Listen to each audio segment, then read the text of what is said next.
We have with us today Tracy Twyman and Andy Colvin. We're going to talk about a couple of things, but I would think foremost might be the economic situation in the United States, if there really is one. But I've said enough about that. I'm going to let Andy do the intro, and take it away, Andy. We have with us Tracy Twyman. Tracy's been writing about alternative history and the occult for 14 years. She's the author of several nonfiction books and is also the former editor of Dagobert's Revenge, a journal of esoteric history that was published from 1996 to 2003. In 2006, her website made national news when it was banned by the Supreme Court of Pakistan on charges of blasphemy. Recently, she was featured in the documentary film Bloodline, released in May 2008. Her book, The Merovingian Mythos, was licensed by Sony for use in the upcoming film Angels and Demons, which has already come out, right? Yes. Yeah, the prequel to the Da Vinci Code. That's the older bio from Coast to Coast. So thanks for having or being on, Tracy. Thanks so much for having me on, guys. It's going to be interesting, I'm sure. Thanks. That's another word for it, that's for sure, yeah. So we had talked, if you don't mind, Tracy, before we got on. We usually do something that's topical because we cover some events in the month, and there's always a kind of thread that runs through them. But there's one that's obviously right in the middle of everything, and it's been there for a while, and right now we're dealing with some kind of brinksmanship, and that is the economic situation. And I'll just say this, and I don't think it's so far-fetched, but I'm to the point now with all the economic systems you hear about and all this blah, blah, blah about Keynesian economics and all this. I'm to the point now where I think the bankers, who are probably the most powerful people in the world, I'm just wondering if there really isn't anything out there anymore, and we're just simply going because they allow us to. And are we heading for some kind of catastrophe out of which they will probably birth a new economic order, a new monetary system? And whether or not this is the goal that the Knights Templars had in mind, or this is something that went horribly awry. I'm going to throw it to you, Tracy. You've been involved in this. Where are we now? Where are we going? And how did this all begin? Okay, well, yeah, I wrote about this topic from a esoteric perspective, really, in two of my books, Solomon's Treasure, which came out in 2005, and then the most recent, Money Grows on the Tree of Knowledge. In both of these books, I wrote about the connections between the monetary system, the global monetary system, of which the U.S. dollar has been, so far, in the last, I would say, 80 years or so, has been the keystone, has been the central, well, they call it the reserve currency. And all of these other countries throughout the world, quite a number of them, over 100 of them, are using the U.S. dollar as their reserve currency. I've been comparing this in my books to alchemy, to magic. And I'm not just making a metaphor. I mean, I literally mean that. And one of the things I've done is I've gone actually through the entire history of money, going from the beginning in ancient Sumeria and all the way to modern times, showing how money was invented for spiritual purposes, really, having to do with sacred prostitution rites in the Temple of Ishtar. And then throughout history, it's associated with temples and priesthoods, and it really represents, in a way, it represents the aristocracy's ownership of the rest of the other people, and it represents a system of slavery, but specifically spiritual slavery. It represents your, as an individual subject, your slavery to the state, and I'm talking about in ancient times here, the ancient roots of it, and then furthermore, the other level to that is that the state itself is composed of an aristocracy of. In ancient times, it would have been a royal family, a monarchy, and then a priesthood. And they themselves are, the slaves of something else, they say. Some sort of gods or something from outside this universe, right? All of the bloodlines, the royal bloodlines of the ancient world, they would always say that they were actually the descendants of these gods. And so what I'm getting at here is that money really represents and was instituted as a way of collecting sacrifices from the public. There's this rite of the sacrifice of the firstborn that is like really the most central rite in all religious history. You know, all religion really, in my opinion, boils down to this one concept of sacrifice. And the earliest concept really is the sacrifice of the king's firstborn son. But what happened throughout history is societies kept finding ways of substituting this sacrifice so that the king wouldn't actually have to sacrifice his firstborn son. Mm-hmm. And so instead, that duty got passed on to the public, basically. And this is a long-winded way of saying that yes, taxes and the monetary system itself, in my opinion, it represents this concept. It is this system of slavery and sacrifice, where we have to give of ourselves, you know, give our time, our blood, sweat, and tears, our labor, and our future, and our children's future, and ultimately our property. We sacrifice a portion of this to the state or to the to the church, and it's this weird mystical ritual, in my opinion. Well, and what's going on now is really the end result of what inevitably will happen when you set up a situation like that. Tracy, I'm yes, sorry. Go ahead. I'm sorry. I didn't mean to step on you. No, please. Well, I need some help here. No. Because you don't know really where we're at. But I mean, the biblical account would have it that there would have been no money. There would have been no need for money. We're talking about coin, right? I mean, the actual thing. If we can just take that for a second, but because the tribes didn't want to live under divine law, and that they didn't want to necessarily deal with judges and priests, they went into another world that would be necessarily constructed by Satan. Now, that we all deal with money doesn't make us Satanists or anything like that. It's a system. It's understood. But in that void, as far as I can see in Scripture, it says that basically Satan set up a mercantile system. And that is what is at the root of everything, because actually banking probably could work correctly, and if it did, it would be fine, but it isn't. It was never done like that. I mean, you go back as far as you said, like either in Sumeria or Babylon. I mean, here you got a coin that's pressed out. Let's say it weighs an ounce, and let's say it's worth $10. So what do the bankers do? They thinned it out more, made it a half an ounce, and still had it $10. Boom, there's their money. In a way of monetary alchemy. In a sense, they actually, and of course, fractional reserve banking, which we have in the United States and probably everywhere now, you actually make something out of nothing. So, I mean, I don't know if that's a concept that is considered alchemical, but did you touch upon that? I mean, are you okay with the fact that they basically make money out of thin air?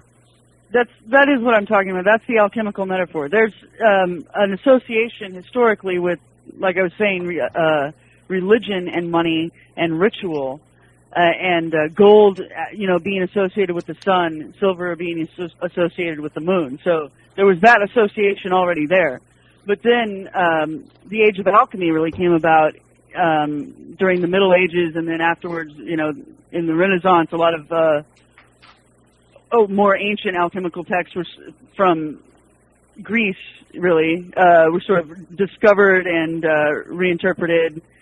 And so that's when the concept of money was also, revolutionized, mm-hmm. really. And the Knights Templar did have something to do with that. They invented a system of checking, and really it had to do with their role as bodyguards for pilgrims on the road to the Holy Land. They were supposed to protect them from highway robbery. That was part of their raison d'etre. That was part of the reason why they were created in the first place. So they actually created the system that was going to help people with that, because, it was quite dangerous to go from Western Europe to the Holy Land with gold and silver in your pocket. You would get robbed. So they created the system where you could create a bank account, essentially, mm-hmm. at your first stop on the pilgrimage, and you would go through this route where every night you would stop at one of the Templars' preceptories, and there you would, be treated with hospitality. You would get to stay there and eat meals there, and you could charge it all on your account that you had started at the very first preceptory. And every stop you went along the route, you would present them with this chit, which right. was a coded parchment that had all of the information about your account. And that really was the birth of the checking system. And, modern banking really harkens back to that. And we even see traces of this. And you mentioned the Freemasons. Of course, the Freemasons really, modeled themselves after the Knights Templar in some ways. And a lot of the families that started the first Masonic lodges also can be traced back to the Knights Templar. So there is a line of continuity there. And, of mm-hmm. course, then the Freemasons were hugely influential in the creation of the British banking system, where they really perfected this concept of what you're calling fractional reserve lending. And several people, I'm sure, have heard the concept described before in terms of gold in strong boxes. And it's a simple metaphor. Well, it's not even a metaphor. It's a simple description of what was happening in the beginnings of this fiat currency banking system, and it explains exactly what's going on. You had, at that time, goldsmiths that were also making their living as holders of other people's gold. They had vaults where people could bring their gold to sit there for safekeeping, and some of these goldsmiths did sort of take the ideas that the Knights Templar had developed and take them a little bit further, and they thought, well, if people can put faith in a piece of paper, a coded piece of paper that says how much money they have on account, that you can actually trade the piece of paper instead of the gold, and the gold can just sit in the vault, and we can do business with these pieces of paper. And what that created was an excellent cover for, I don't know, for financial funny business, I guess you would call it. They figured out that basically only a fraction of people would ever actually come in and check on their gold that they had on account, and most people would just do business with the checks, basically.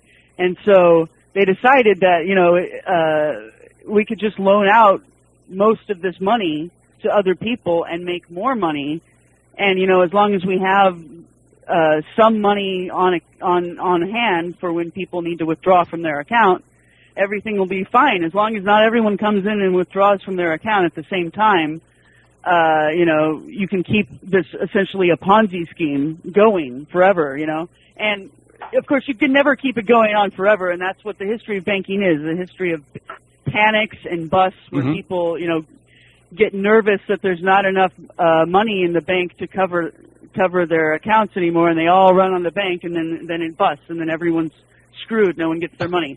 And so, earlier in the 20th century, they created a way, allegedly, to prevent that from ever happening again. And, it had some other disastrous consequences. But I've been talking a long time, so I feel the need to let you break in here. Well, let me go back to this. The thing is, the Knights Templar, which I think actually were born out of our poverty, got themselves involved in this. But you're saying that the Knights obviously didn't play it straight. Well, I don't know that they didn't play it straight. I don't know. But I think it's quite possible that they were doing what we're describing as far as fractional reserve lending themselves. I don't know that. That's never been really proven. But shortly after the Knights Templar were dissolved, that's when this system that we're describing of fractional reserve lending, where you only keep a portion of the gold on hand and loan the rest out, that all sort of developed around the same time that the Knights mm-hmm. Templar were being suppressed, disbanded, tortured by the church at that time. But I think what happened the end of the Knights Templar, why they were persecuted, sort of could very well tie into this. And what I mean by that is that they were accused of worshiping the devil because people couldn't figure out why they were getting rich so quickly. And another thing is that the crown heads of Europe owed them all a lot of money, and they were nervous that there was this organization that it was transnational. They actually had a charter from the Pope that they didn't have to pay homage to any of the kings of the lands that they occupied. They basically, their preceptories were like a tax haven. It was something. Right. It was a separate political entity from the land around them. So they weren't beholden to these kings. They were loaning them money, but they didn't need to follow their rules at all. Their only boss was the Pope. And so that's why the crown heads of Europe really conspired against them, and specifically this one king of France, Philip, finally got the Pope on his side and said, we got to get rid of these people because they're far too powerful. And people actually thought there was something quite suspicious about how much money and power they had, and they actually thought that they had gotten it by worshiping the devil. And these ideas were sort of strengthened by the fact that people who had been Knights Templar and defected were telling stories about rituals they were doing where they were invoking this demon called Baphomet, and they said that Baphomet was really the one that made the Templars rich and caused their fields to be fruitful, and everything good that was happening to the Templars supposedly was coming from their worship of this demon Baphomet. And so when they arrested them and started torturing these knights, accusing them of this, quite a lot of them did confess, and the confessions were quite detailed and very similar. So it's interesting that they did seem to be going through these bizarre metaphysical rituals where they attributed their financial success to this demon. But in reality, it seems to me that, their financial success probably had a lot to do with this banking system that they invented. And if they were doing fractional reserve lending at a time when no one else had ever thought of doing that, then it would seem like they were just making money out of nothing magically, and that the devil might have something to do with it. So I really think that the idea of worshiping Baphomet and the idea of the magic, the alchemy of fractional reserve lending, became fused at that time. And whether they were actually ever the same thing or not, I'm not sure. But, that sort of the two traditions, I think, went hand in hand. And then I think that connection was probably, continued through the traditions of Freemasonry. And then, when you go to the City of London, in London, there's this section, the financial district of London, that again is this separate political entity from the land around it. They like to do this. They like to create their own special space. And in the City of London, you'll find all of these old Templar domains, really, where the foundation of the building is still the same. That was the same one that was built for the Templars ages ago. And these are the buildings where the lawyers do their business. Temple Bar is where the lawyers get past the bar, right? The bar exam in England, and they're doing it right there on Templar land. So in my mind, I think that sort of the political and economic institutions of England, and then of course that tradition was carried on over here. I think it really, can be very directly connected to the Knights Templar and to their bizarre rites of Baphomet. And, and I was saying, that this is alchemy and that it's not a metaphor, it really is alchemy. What I mean by that is that from that time onward, from the Middle Ages onward, the history of money and the history of alchemy are completely intertwined. And I have several instances of this in my books where I show that, major changes in the way that money is created, the way it functions, are usually being spearheaded by someone who's very deeply involved in alchemy. And I talked about Isaac Newton, who was a comptroller of the currency in England, and his alchemical papers were later purchased from a Sotheby's auction by John Maynard Keynes. Mm-hmm. And even the first dollars, the first silver dollars, were created in Bohemia, and they were minted by someone who was an alchemist. And he said that when he finally started minting dollars, that's when he discovered the key to alchemy. So, and even the dollar sign, of course, is an alchemical symbol. It's basically the caduceus, which is the symbol of alchemical transformation, the magical wand that Hermes holds, and Hermes is the god of alchemy. So, I mean, there's really no separating alchemy from modern economics. Tracy, let's do a little business, and then I'm going to throw it to Andy if he has any questions. I have a ton, but at any rate, if people want to check out your books and find out a little bit about them and be able to order, where would you send them? Well, they should go to tracyrtwyman.com. That's TracyRTWYMAN.com. And that'll take you to all of my different websites and stuff where you can find my books. You can download free podcasts and lots of free articles and stuff. And of course, if you missed that, or if it's hard to spell, you can pretty much spell my name, Tracy Twyman, how you think it's spelled, and Google will figure it out for you and correct you. Okay. So, it's easy to find me. And I'm on, all my stuff's on Amazon, too. Okay. Andy, as I said, I've been into this thing, and I've got some more questions, but at this point, if you got something to ask of Tracy, by all means do so. Why don't you go ahead, Viz? Right. I'll just say that you are listening to That Was the Month That Wasn't, where we ask the question, where are you at on what the hell is going on? I know. And I don't want to jump ahead too quickly, and yet, on the other hand, we might have to make some progress here. But can we say that banking I would say, took a really bad turn when you started to not have the money, but make something that was representative of the money? You mentioned the chit.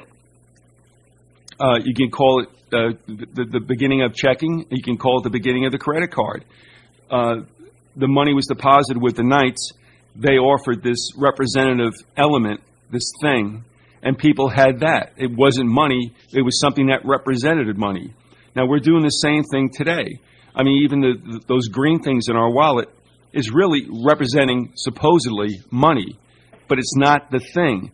Going back to, shall we say, the bastardization or the corruption of the whole money situation, do you see that as a defining moment when you made something that represented what was of true value? Well, yeah, that's certainly what opens the field to all sorts of, I guess, wrongdoing. I mean, misrepresentation, and that's what's made us so vulnerable. I mean, like we were describing, the fractional reserve lending only works at all if, for one thing, everyone has faith in the system. Not everyone goes and takes their money out all at once, and there's enough money in there, there's enough of a reserve to keep that balance going. And it really historically has always come down to a 10-to-1 ratio. That's the norm. For whatever reason, I think it probably has to do with human psychology, but yeah. 1 out of 10 people will go and withdraw their money or check on their money at any one time. And one of the points I made in Solomon's Treasure, I talked about the tithing principle in ancient Israel, and actually several other cultures as well, how it seems like it's so common that you're supposed to sacrifice or give a tax of 10% to the state or to the church. And there's this idea that God will reward you tenfold for whatever you give in His name. Oh, I think that's sort of an alchemical concept itself, But anyway, the problem nowadays, bringing it back to like modern times and current events, is that that ratio has just been completely blown. And basically, what's been happening over the last few years is the Federal Reserve is giving out money at 0% interest. In other words, there's really zero reserves for all of this money that's being pumped out there.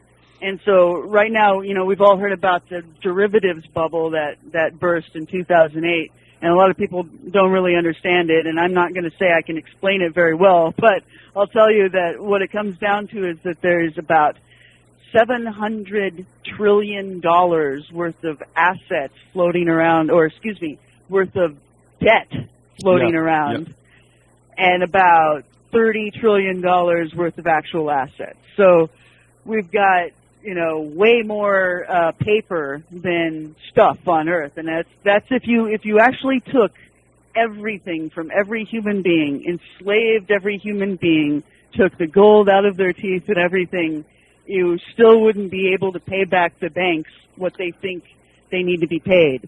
And the problem is that, there's nothing you can do about it at this point. It's so screwed. They talk about austerity and how we need to tighten our belt. We need to balance the budget. We need to raise the debt ceiling. None of that stuff is going to work. Mathematically, it's just completely screwed. So, I mean, would you agree? I mean, how can you conceive of fixing that? And of course, it only is going to get worse because, the whole system is built on compound interest. So, the more you're in debt, the more you're going to be in debt. It's just going to snowball exponentially more and more. But so I think it's over at this point, I do too. And of course, we haven't talked about this, but I come from, I don't even know if I come from in a different direction, but I'm looking at this and I understand, and it's, economics is great and macro and micro and all this, and I don't mean to necessarily just dismiss it. But there comes a time when common sense, I think, has to reign, and everyone has a pretty good idea analytically that something is not quite right. Now, you mentioned slavery before as a produce of banking. And now here we are in the United States, and we think we're free, and blah, blah, blah. Yeah, I get that. And yet we are in a system that has made us all slaves. But now we've come to a point in this system, and this is what I'm going to throw out to you, where something has taken a very nasty, malevolent turn. And I think we're seeing that we're just in the beginning of it. And let me run something by you, and this is accurate information. With some other people, some other researchers who have been writing articles along with myself, we came upon the fact that two things are going on that have never gone on before. That one, every nation is a debtor nation. Every nation. And two, they're all on fiat currency. And as Anthony C. Sutton wrote about a long time ago, if you can deal with a fiat system, then you can swing things wildly, and you can have panics, and whatever you want to do, you can manipulate it. It's a roller coaster ride in a fiat world. Now, let me ask you, what if you've taken this as being true, just if you've not heard it, and you can accept that, are we in a situation now, and we look at Greece, they pop Greece out every so often. It almost seems like a rite of spring. They're riding in Greece. And then Italy's not doing well, and Ireland's in trouble, and Spain's in trouble, and we're in trouble. Are we looking at something where the system might be actually turning on all the peoples of the world? Well, it is. It's like a million times worse than what happened in the 30s, and then kind of got finalized at the end of World War II with the institution of the Bretton Woods international finance system. Mm-hmm. What all was going on there in 1933, the United States basically became bankrupt, declared bankruptcy to its international creditors, and that's when all of the property, literally all the land, became hypothecated to the creditors. In other words, they own it. Right. We have real estate, we have the right to basically rent it, but the banks own the land. And they also own us to a certain extent. Yep. That's why I call it slavery, because we have the income tax, and that basically means, they own your labor. They own the fruit of what you do. So that was already on the books. It's kind of shocking to realize, but yeah, the government acts like it owns you, and it sells you on the open market to other governments and other corporations. And then, now we're at the point where we're in debt again. That bought us a little bit more credit. That got us financed for another, 60, 80 years or so, and here we are again now, and we need to somehow refinance this. And it's not just us, but everyone. It's the whole system, and it's largely to do with the fact that the United States was providing the reserve currency up until recently, and no one wants to do that anymore. No one wants the U.S. dollar to be in the reserves of their central banks. It's like a bomb. It's like a hot potato. You don't want it because it's so worthless. So at this point, the problem we've got is, of course, we're allowing the government to, speak for us still. People are still completely unaware this is even happening and what it really means. They're not aware that the U.S. government right now is bargaining how to refinance this with the international bankers. And so what it comes down in my mind, it comes down to what can they being the government, possibly offer the international banking cartel to get another round of financing or to get the whole system reset or something. You've got to offer something to satisfy them. And they've already got our property. They've already got us enslaved. So what the heck else can they possibly do? And I really think, this is going to sound weird, but I really think that the next step, the final frontier, is your physical body. Because up until now, that has been, there's been some level of sanctity to that. And right now there's rules about that you're not allowed to sell your own body parts on the open market, right? Well, that's all going to change, I think. Not that you still won't be able to sell your body parts, but you may be forced to donate your body parts, and then those will be sold. Or, your body will be financed, and it will become a source of derivatives. It will become a source of bonds and debt. And I literally think that's the next stage because, there are all these life-extending technologies now, but they can't possibly make them available to everyone. In fact, they're making it pretty obvious that they want to restrict access to health care. And I think what they really want in the future, is they want to be able to just have an endless supply of body parts so that they can live forever. And they've got, an overabundance of labor supply. They don't need as many slaves as they have. So, that's really where I think this is going. Well, that would tie in with the agenda for depopulation. It makes perfect sense. And I read a couple of books in the earlier part of this first decade where they were kicking this around. Of course, it's all theoretical until it finally happens. But I read a book, actually, where the authors had created, and this is on behest of the UN, which is no surprise, they made an indices of production to consumption. In other words, if your family unit consumed more than it produced, there at the very least would be a heavy fine for that. At the worst, you could take a look at being considered a useless feeder and eliminated. And I think this goes along with what you're talking about. This is, slavery to the nth. And when you said they're coming for your body, beyond even the body parts, they're taking a look at every one of us as, well, let's face it, let's call it what it is, chattel.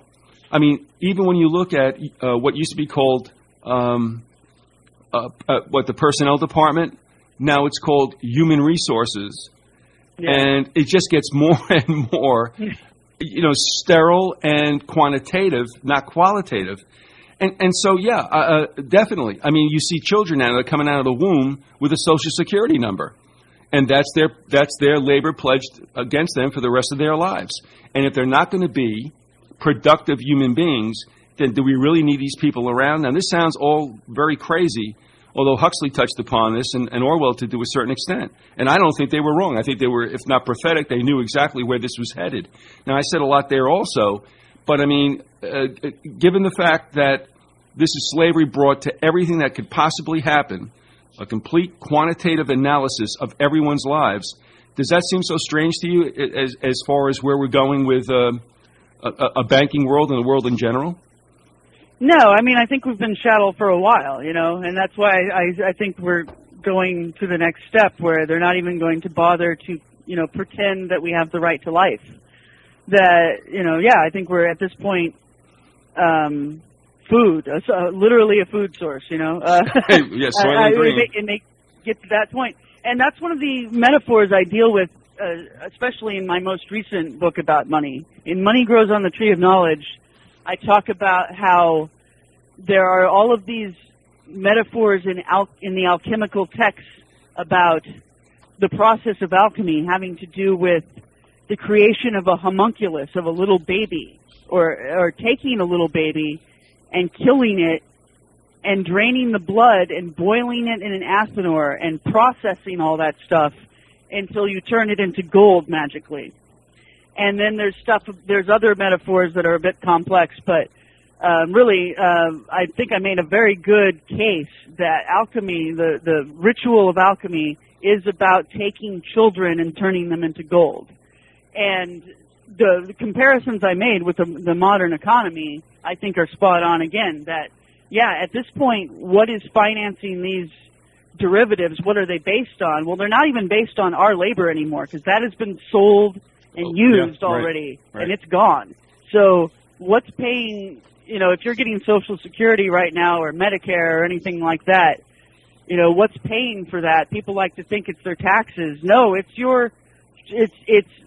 money taken off on the future of your children's future earnings. Basically you have sold your children into slavery already, and they may never even exist, but the concept of your children has been sold. So I think that at this point, yeah, not only have we been treated as slaves this entire time, but it's going to a level that we've never actually experienced before, where, yeah, this is what it's like to be, a cow, and they decide whether it's worth it more to milk you or to slaughter you and make you into a steak. What do you make about what's going on right at this time, though? If you accept what I've stated as true, and I believe it to be such, are we looking at, people expect something in 2012 to be either geological or perhaps astronomical, some kind of devastation in that order.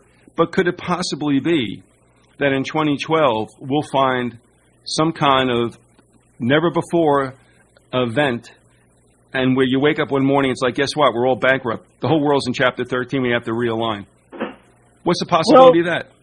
Interestingly, one of the anniversaries that will occur on that date, on December 23rd, 2012, it will be the 99th birthday of the Federal Reserve. Yeah. So, and interestingly, 99 years is the longest length that a business contract can last. You're supposed to renew it. There's 10-year contracts standard, 33-year contracts, and then 99-year contracts for creating a financial institution. So in my mind, I think it's quite possible that the 99-year contract on the Federal Reserve Bank is going to be up at that point. But at that point, the whole thing may have been resolved too, because I think that the next system is coming in quickly. So it could be that something important is going to happen on that date having to do with the banking system, but it may not be announced to us at that point either. It may just they may have it all tidied up before then already. No doubt about it. And isn't there a bunch of debt too, junk bond debt, like billions, hundreds of billions that come due next year? Oh yeah. Which is just going to start the ball rolling. It's going to start the cascading effect. But what Tracy, what you said, and this is what I'm contending. I mean, we're $14 trillion in debt. I mean, forget what all the pundits say and all that. I hear all that stuff. I understand it. But sometimes, they just go ahead and they act like it's a world, that doesn't really exist. I mean, when I look at this, and there's some others who aren't really voices well heard for obvious reasons, that are saying, and this is where I'm going too, we can't pay that back. And I think you touched upon it too. There's no way we're going to pay that back. Who's kidding? No. So what's the point if you're holding that Damocles sword over our head? Either we can go on like this ad infinitum, or you're going to let us go to a certain point and then call in whatever has to be called in, and that would be a global catastrophe, a tsunami, if you will, economically. How do you feel about that? I feel that, people who want to survive, who have some sort of survival instinct, you need to sort of snap out of it now and realize that there's no one in any position of power that has your best interests at heart. And participating in the system isn't going to help you. And I know, I'm not saying that like there's some easy solution. There isn't. No. But, you know, it's coming, the mask is coming off now. When you've got Obama saying, oh, gee, we might stop Social Security next month. I mean, hey, you know, he's saying, oh, by the way, we've been, you know, writing fake checks or hiding checks for the last few months. I mean, that's what that comes down to, because they've been collecting money for Social Security this whole time. They're supposedly putting it in a, you know, some special account. Well, obviously they're not doing that. And so, you know, this shows you what you're in for. Are you going to be relieved if they raise the debt ceiling and they say, okay, you know, next month Social Security checks come out? Well, what does that tell you? It means that every time, you know, the bankers need more money, they're going to do that again to you, and it's just going to be endless. They're going to be constantly threatening to cut off your little benefits package because that's, you know, they know that that's the only thing you've got now. And so, you know, I don't know how to start the rebellion here, but it needs to happen. People need to stop using the system and participating in it. And again, I have no solution, but I just know that there's no point in me, you know, sitting here telling you, what I think the politicians should do or what the bankers should do or what we should do to try to make them do that, because the only thing we can do, you know, is try to become as self-sufficient as possible and try to get as far away personally as you can from the unfolding catastrophe. I don't know how you do that. You know, I guess we're all on our own, basically. Well, I did this in 2002. I'm not saying this is the answer, because no matter what you do, as you said, in fact, you said you can't offer any solutions. There, in fact, may be no solutions. It's a question of getting hit less, I guess, hard than others do. But in 2002, I mean, my wife and I were great savers. We were mutual fund people and IRAs and 401. And we got beat up in, 87, around 94, 2001. And at that point, my wife and I had a come to Jesus meeting, and we said, what are we going to do? Are we going to keep our money in there? Because we're going to get our ass kicked all the time. And, the mutual fund thing, which is what we were attracted to because we were good savers, but we kept going back. It was like a Sisyphus. How do I make that an adjective? I don't know. Sisyphean. There you go. And I mean, and you understand it. You roll the rock up, and damn, we're back. How many feet? And so what we did is we put everything into gold and silver. And I'm not saying that that's the best place to be. It's okay. But I mean, I just had enough of this going on and being a sucker. A lot of people feel, and I have these discussions all the time, or exchanges in emails. Well, I'm afraid they're afraid to pull the money out of the 401k. I understand it, but at least, and I'm not pitching anything right here, but even if you went into silver right now, which wants to jump like crazy, I mean, it's like $35 an ounce. It wants to go to $500 or $600 over time. But even if it didn't, you wouldn't take it in the chops like you do with your money in a 401k or these other instruments. My point is, if it isn't in your hands, it ain't in your hands.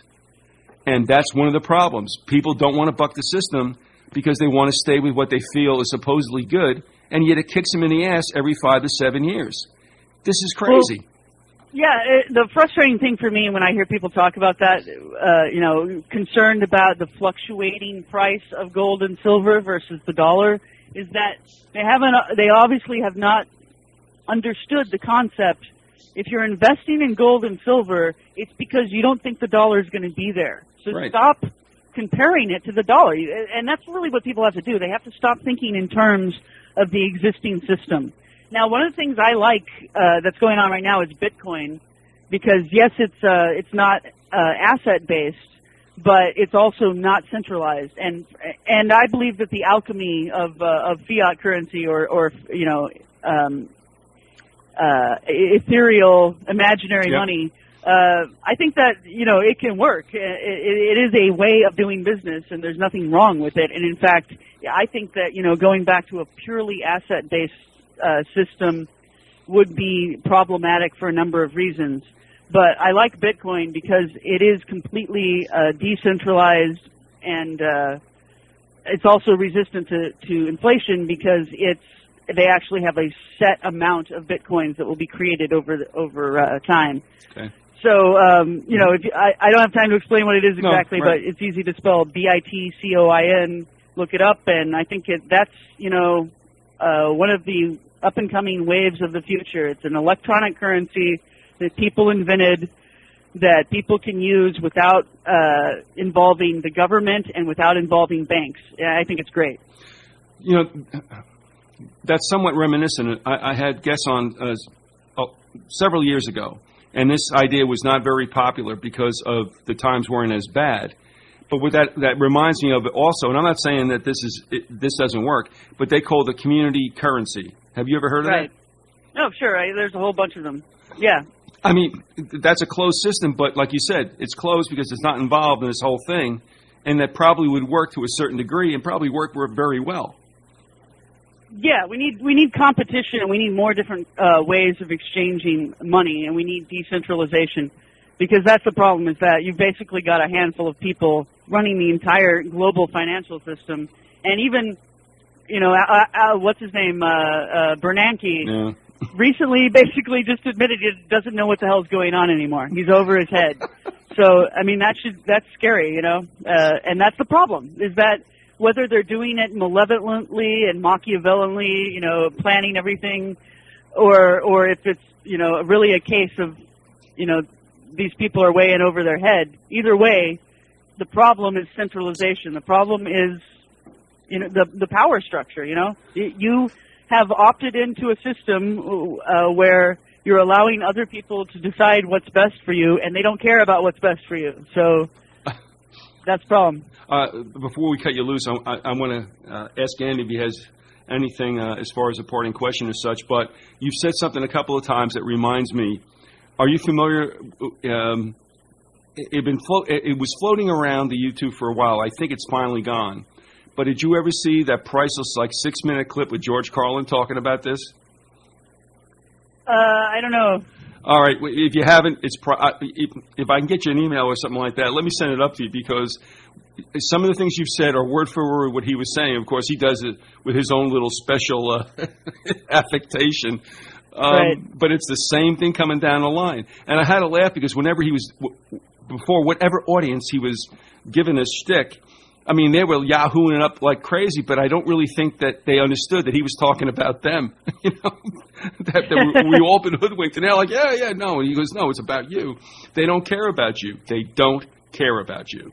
Oh, I know which one you're talking about. Remember that one? I've Yeah. seen that before. Because you said it a couple of times, and those buzzwords. I mean, I watch it every so often because I saved it. I'm like, yep, I couldn't have done it better. That was the history of the world in 7 minutes with Carlin. All right. Before you go, though, Andy, also, you have any parting questions or comments for Tracy? We probably don't have time for questions, but what we usually do on this show and the other ones that we do actually too is look at the alchemy of the media and how certain stories, particularly paranormal ones, get blended in with political stories as a way of distracting. And they tend to really go up when you have banking problems. Some corporation, that Citibank or even big oil companies, when there's a problem, something embarrassing, you see a flurry of strange stories in the media to cover them up and distract. And we saw this earlier this month with the as they were doing this debt ceiling debate, which they blended for no reason with the tax rate hikes. You know, we can't have tax hikes on the rich, so we're going to have to cut Social Security and somehow blame that on the debt ceiling. You know, this really spurious blending of concepts in the media that confuses everyone and just basically bamboozles them while they push through something really terrible. And you saw a bunch of different crazy stories at the end of the month in June to go around that, and even that guy Strauss, who was the IMF banker. See the IMF, right? The World Bank. Yeah, that was so weird.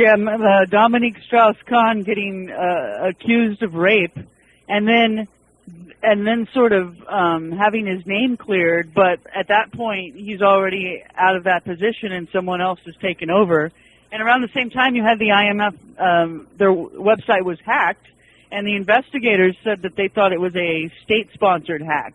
And I immediately just thought, I thought of Ferris Bueller, if you remember how he hacked in to change his grade. Yeah. I thought that maybe the United States had done that, to change their credit rating. Yeah, well, they tried everything to distract from Strauss, and then the day he got let out, suddenly Gaddafi says he might attack Europe, supposedly. Right. They talked about a Mars colony. They'll often talk about some outer space thing. There was a big war games on the east coast of the U.S. At the same time. There was a white buffalo found the next day, the Indian thing. UFOs over the BBC, that was that week. Fort Calhoun, some scary thing that you have to really be worried about. So those things took away from his story. And remember another thing that captured everyone, and it's happened not too far from where I am right now, and that's the whole Casey Anthony situation. Oh yeah, that was. Yeah. Well, I don't know. I don't want to get into it, but I know. It's a bizarre obsession, and I kind of didn't believe this woman when I interviewed her, and I kind of thought she was full of it. But some of the things she said have turned out, I don't know, interesting. Afterwards, I interviewed for my Mind Controlled Sex Slaves book, Kathy O'Brien. Yep. Mm-hmm. And one of the things she said was that they like to name the girls that they turn into mind-controlled sex slaves after the goddess Kali, after the goddess of death in the Hindu system. And so she said that there's a lot of missing girls named Kelly or Kaylee or Kylie or something like that. And, I did that interview like 10 years ago, and I swear, since then there have been hundreds of missing Kayleys. I don't know what it means, but... Yeah, no doubt about it. In fact, they let her loose this morning. And, well, to me, it's like, look, I understand what happened. The system has a hole in it, and it was exploited successfully. I just kind of rack my brain because it's like, okay, you got a 2-year-old girl, and nobody's responsible. Nobody. And I'm like, okay, I think I got that. And I tell you what, maybe you guys remember this. It was a line that I thought was stupid. 3 decades ago, and now all of a sudden it isn't, in one of the Stone songs when it says the mothers eat their daughters. So, not a pleasant way to go off, but man alive. Hey, listen, Tracy, thanks for being with us. Andy, if you'll hang on, we'll close out. But Tracy, I just wanted to say, though, that the alchemy she's talking about, dovetails nicely with the stuff that we normally talk about. So thanks for coming on, Tracy. It was really great. Oh, sure, yeah, no problem. It was fun, and, there's a zillion other topics we can talk about any old time, so we'll hold you to that. Okay, thanks, Tracy. All right. So long. Bye-bye. Andy, not to fixate on this, and I've seen a lot of opinion. There's a lot of emotion down here in Florida especially.